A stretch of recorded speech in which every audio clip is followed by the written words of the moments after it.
দেখিছোঁ এতিয়া আলফা আৰু ছালফাৰ ৰাজত্ব চলিছে। যেতিয়া দানৱ এজনে অত্যাচাৰ কৰোঁ বুলি ভাবে, মায়া মমতা নাই, গুৰিয়াই ঘৰ ভাঙি যদি ৰাজত্ব কৰে, তেতিয়া তাৰ যে সময়চ্যুতি হৈ আহিছে সেই কথাবিলাকে সূচাইছে। আজি যিজন ল'ৰাক হত্যা কৰিলে সেই ল'ৰাজন একেবাৰে ফুলকমলীয়া ল'ৰা, সেই ল'ৰাজনক গুলীয়াই আজি হত্যা কৰা হৈছে।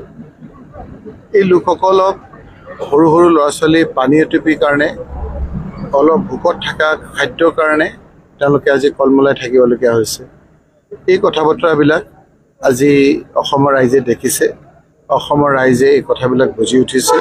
আৰু সেইকাৰণে আমাৰ নিখিল ভাৰত কংগ্ৰেছ কমিটিৰ সভাপতি খাৰ্গে ডাঙৰীয়াই কৈছে যে যিবিলাক ভূমিহীন লোকৰ ঘৰ ভাঙিছে, উচ্ছেদ কৰিছে, সেই লোকসকলক আমি সকলোলৈকে আমি মাটি দিম, ঘৰ দিম। এইটো যে অকল ধুবুৰী, এই অকল গোৱালপাৰা সেইখিনিকে কোৱা নাই।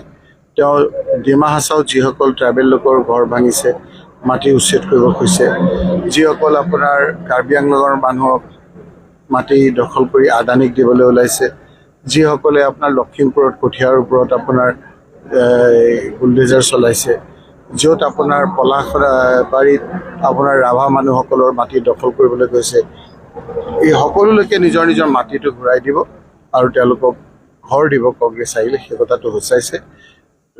হিমন্ত বিশ্ব শৰ্মা ডাঙৰীয়াই যেতিয়াই ঘৰ ভাঙে, কিছুমান মানুহ চাব ঘৰ ভাঙা আগতেই গৈ উপস্থিত হৈ যায়। তেওঁলোকৰ মাজত এটা সম্বন্ধ আছে, ৰাইজে ধৰা পৰিছে। সেইকাৰণে আজি এই সময়খিনিত মই কৈছোঁ যে আমি সকলোৱে হিমন্ত বিশ্ব শৰ্মাই জালত ভৰি নিদি শান্তি অটুট ৰাখিব লাগে, আইন হাতত ল'ব নালাগে আৰু গণতান্ত্ৰিকভাৱে ইয়াৰ প্ৰতিৰোধ আমি কৰিম। যিসকল অন্যায় কৰিছে, আজি ফৰেষ্ট মই য'ত গৈছোঁ তাত পুলিচ যুদ্ধকালীনৰ এটা প্ৰস্তুতিৰ নিচিনা, কিন্তু তাত সোমাব দিয়া নাই কাকো। আমাৰ তাত লিখা আছে সেইখিনি বোলে ফৰেষ্ট লেণ্ড, সংৰক্ষিত বনাঞ্চল। মই সুধিলোঁ তাৰ চাৰ্কুল অফিচাৰক, তাৰ মেজিষ্ট্ৰেটক, তাৰ অফিচাৰক, তাত স্কুল আছে নেকি? বোলে হয় স্কুল আছে। তাত কলেজ আছে নেকি? বোলে কলেজ আছে। তাত পানী যোগান আঁচনি আছে নেকি? বোলে পানী যোগান আছে। PWD ৰাস্তা আছে নেকি? ৰাস্তা গৈছে। যদি পানী চৰকাৰী আঁচনিবিলাক তাত আছে, তেতিয়া সেই অঞ্চল কেনেকৈ আপোনাৰ সংৰক্ষিত বনাঞ্চল হ'ল?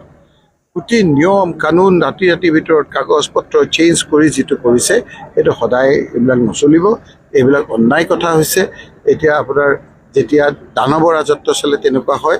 আমি কিছুদিন অপেক্ষা কৰিব লাগিব, তাৰপিছত নিশ্চয়কৈ আমাৰ অসমৰ যিসকল আমাৰ শান্তিপ্ৰিয় ৰাইজ আছে, সকলোৱে একত্ৰিত হৈ হিমন্ত বিশ্ব শৰ্মাৰ বিজেপিৰো যিখিনি ভাল মানুহ আছে সেইখিনিও আজি হিমন্ত বিশ্ব শৰ্মাৰ চৰকাৰৰ পতন বিচাৰিছে। কিন্তু তেওঁ কোৱা নাই, তেওঁক কৈছে, তেওঁৰ মনটো চাবচোন বৰ ভাল নহয়। হিমন্ত বিশ্ব শৰ্মা ডাঙৰীয়াৰ দিনত তেওঁৰ মনটো ইমান ভাল নহয়, কিন্তু এতিয়া বাধ্যত পৰি তেওঁলোকে ক'বলগীয়া হৈছে। আজি SP DC অসহায় হিচাপে কামবিলাক কৰিছে, আমি তেওঁলোককো নকওঁ দেই। তেওঁলোকৰ মনবিলাকো থাকে, তেওঁলোকক কম অপমান কৰি থৈছে নেকি? গতিকে তেওঁৰ আজি আপোনাৰ দেখিছোঁ এতিয়া আলফা আৰু ছালফাৰ ৰাজত্ব চলিছে।